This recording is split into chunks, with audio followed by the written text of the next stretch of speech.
Jesús aparece a sus apóstoles en el mar de Galilea. Antes que se dirigieran los apóstoles al mar de Galilea, los veo recorrer el camino del Calvario. De aquí se dirigen a Betania, donde toman a varios discípulos. Hacen el camino hacia el mar de Galilea en diversos grupos. Pedro marcha en compañía de Juan, Santiago el mayor, Tadeo, Natanael, Juan Marcos y Silas. Son 7 hombres los que se encaminan a Galilea. Dejan Samaria a su izquierda. Van por caminos que no entran en los poblados. Llegados a Tiberíades se recogen en el edificio de una pesquería, que Pedro había alquilado y cuida a un viudo con 2 hijos. Comieron con el cuidador y oí a Pedro decir que en 3 años no había estado pescando en ese lugar. Usaron 2 naves, una grande, en buen estado, otra más pequeña. Dejaron a Pedro la nave mayor, que ocupó con Natanael, Tomás y un criado del pescador. En la otra nave entraron Juan, Santiago, Juan Marcos y Silas. Pedro no permitió que otro remara, lo hizo él mismo. Aun cuando había sido distinguido por Jesús con tan alta dignidad, era muy humilde y modesto en el trato, especialmente con Natanael, hombre fino y culto. Estuvieron toda la noche pescando, echando las redes, ya de un lado, ya de otro, siempre en vano. No pescaron nada durante toda la noche que estuvieron trabajando a la luz de las antorchas. A veces rezaban o cantaban salmos. Hacia la mañana, cuando comenzaba la aurora, acercaron las naves a la orilla, donde el Jordán desaguaba hacia el oriente y estaban a punto de echar el ancla, cansados del trabajo nocturno. Se habían quitado parte de los vestidos para la pesca y estaban a punto de ponérselos de nuevo para descansar, cuando vieron en la orilla surgir una figura de entre los juncos. Era Jesús, que les gritó: «Hijos, ¿tenéis algo de comer?». Ellos contestaron: «No, Señor». Entonces les dijo el Señor que echaran las redes al oeste de la nave de Pedro. Para hacerlo así tuvo Juan que navegar con su nave a la otra parte de la nave de Pedro. Como luego sintieran las redes tan cargadas de peces, Juan reconoció a Jesús y gritó a Pedro: «Es el Señor».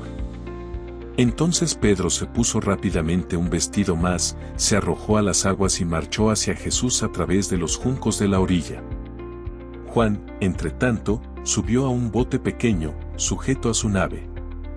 Cada nave tenía 2 de estos botes a los lados, que servían para acercarse a la orilla donde había poca profundidad.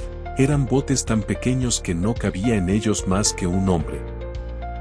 Mientras estaban los apóstoles ocupados en la pesca, he visto a Jesús rodeado de muchas almas de los patriarcas que había librado del limbo, es decir, del seno de Abraham. También le rodeaban muchas almas libradas de lugares, cavernas, pantanos y desiertos donde estaban relegadas.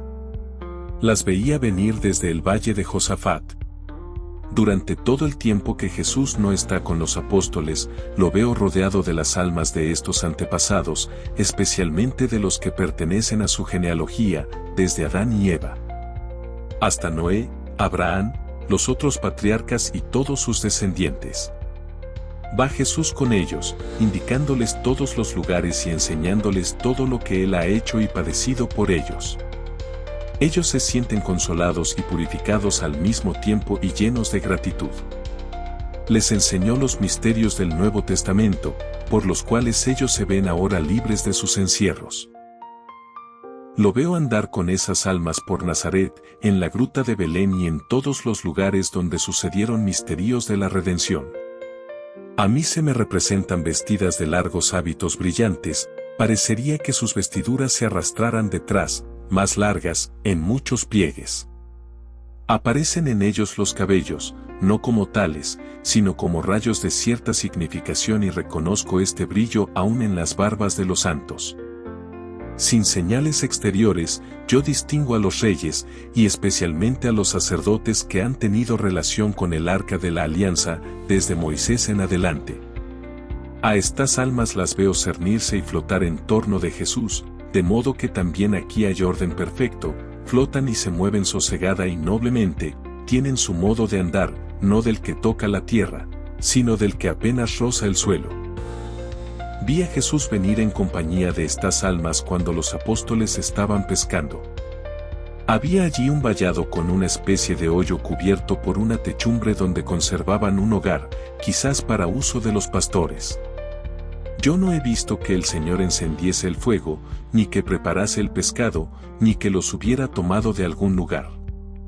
El fuego para el hogar, el pescado y todo lo necesario aparecieron en presencia de los patriarcas donde el Señor quería. ¿De qué modo? No lo puedo decir. Jesús pensó tener eso y todo apareció allí. Las almas de estos antepasados tuvieron una parte en el pescado y en su preparación. Lo relacionó Jesús con la iglesia militante y las almas de la iglesia purgante. Estas almas quedaron en esta comida como incorporadas, aún exteriormente, con la iglesia. Jesús, al comer de este pescado, dio a los apóstoles el significado de la unión de la iglesia purgante con la militante. Jonás, dentro del pez, significa a Cristo en el interior de la tierra, en el mundo inferior. Delante de una choza había un tirante de madera que sirvió de mesa. Mientras yo miraba estas escenas de las almas de los patriarcas, Jesús había llegado cerca del mar. Pedro no nadaba, caminaba por entre los juncos, el agua no era profunda y yo veía el fondo. Ya cerca de Jesús, llegaba Juan a la orilla, y los de la nave gritaron a los de la orilla que les ayudasen a tirar las redes a tierra. Jesús mandó a Pedro que trajera los pescados. Tiraron de las redes a la orilla y Pedro sacaba los peces y los echaba a la orilla. Eran 153 peces de varias clases. Este número indicaba los nuevos convertidos ganados en Tebes. Había varias personas de los pescadores de Tiberíades que quedaron en las naves a la custodia de los peces. Los apóstoles, en cambio, se retiraron con Jesús a la choza, para comer conforme les había indicado Jesús. Allí no he visto más a las almas de los antiguos patriarcas. Los apóstoles estaban muy admirados al ver el fuego pronto y un pescado encima de las brasas, sabiendo que no era de los recién pescados.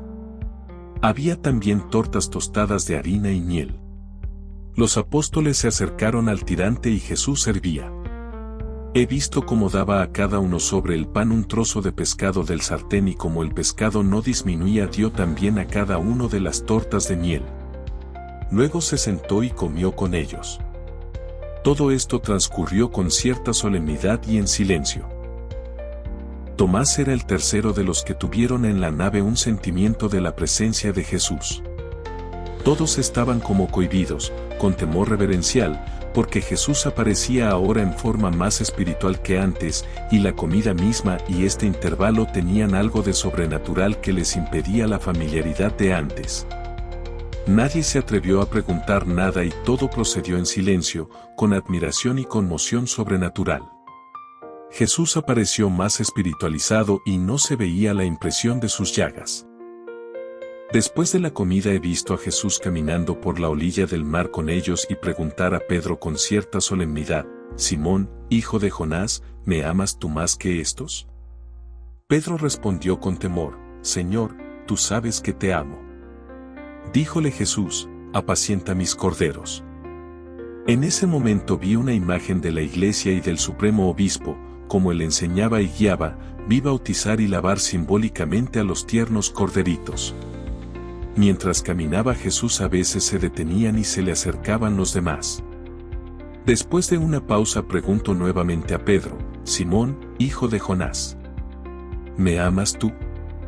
Pedro, cohibido y recordando sus negaciones, le contestó muy humildemente: sí, Señor, tú sabes que te amo.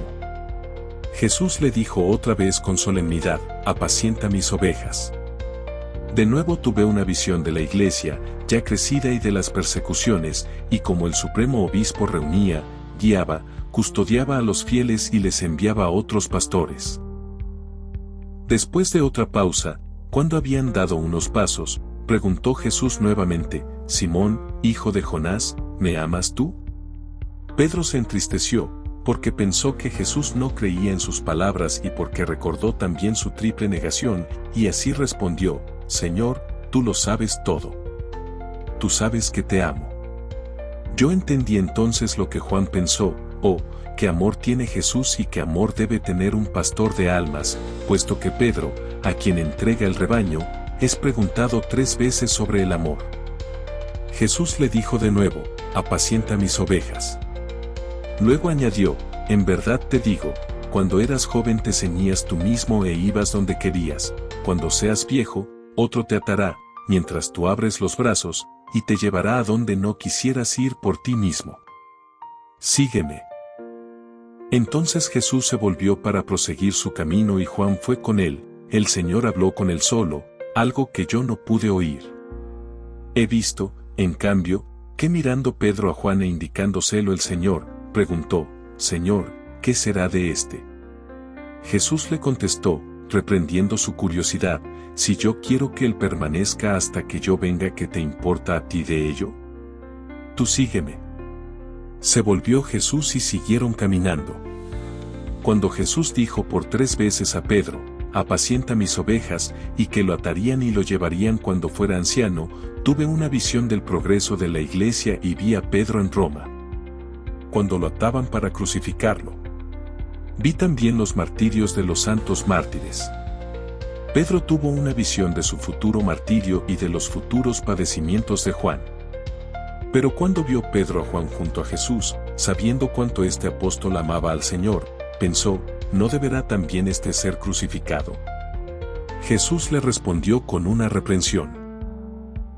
En este momento tuve una visión de la muerte de Juan en Efeso, he visto cómo él mismo se colocó en el sepulcro y cómo hablaba con sus discípulos. Y luego murió. Pero su cuerpo después de su muerte no lo he visto quedar en la tierra, sino ser llevado a una región resplandeciente, entre el oriente y el mediodía, allí vi como que recibía algo de lo alto y lo daba a la tierra. Comprendí también que algunos entenderían falsamente estas palabras, y pensarían, yo quiero que así permanezca, o si no, sí, yo quiero que él así permanezca. Pero debe entenderse así, si yo quiero, que él permanezca. Los demás, que habían oído las palabras, pensaron que Juan no había de morir, pero en realidad ha muerto. Tuve en ese momento una visión de su muerte y de su futuro destino y del lugar de su permanencia. Cuando Pedro con los 3 apóstoles y los 3 discípulos llegó hacia el mediodía a casa de Aminadab, el pescador que había recibido la pesquería de Pedro hacía ya 2 años, tomaron su alimento. Pedro contó el milagro de la pesca y aparición de Jesús, habló de la comida con él y exhortó a los oyentes a dejarlo todo y seguir a Jesús. El viejo pescador, oyendo estas cosas y viendo la nave llena de peces y oyendo la narración de las maravillas que contaban sus 2 hijos que habían estado presentes, se resolvió también él a dejarlo todo y seguir a los apóstoles. Los peces fueron repartidos a los pobres del lugar. El viejo pescador dejó la pesquería a otro hombre y con sus 2 hijos, Isaac y Josafat, siguió la misma noche tras los apóstoles. Lo veo caminando hacia el occidente del lago y adentrarse en el país. Las intenciones del viejo pescador no eran del todo puras, pensaba que al dejar su poco haber podría más tarde llegar a ser algo más. A la mañana siguiente llegaron los apóstoles a una sinagoga. Se levantaba aislada en la comarca y tenía en torno edificaciones para albergue. Encontraron aquí reunidos a muchos discípulos, a los cuales narraron el milagro de la pesca, la cena con Jesús y las palabras y hechos de esa aparición. Pedro enseñó en esta escuela sobre la pesca milagrosa y el seguimiento de Jesús. Se había reunido mucha gente, inclusive enfermos y endemoniados. Solo Pedro sanaba en nombre de Jesús, los otros apóstoles ayudaban a los enfermos o enseñaban la doctrina. Todos eran gente buena y deseosa de oír la doctrina de Jesús. Pedro habló de los dolores de Jesús, de su pasión, muerte y resurrección. Les dijo que lo habían visto en varias apariciones y los exhortó a seguir a Jesús.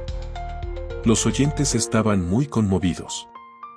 Pedro ya no parece el mismo de antes, desde las últimas apariciones se lo ve muy distinto, está lleno de entusiasmo, de celo, de mansedumbre y de bondad.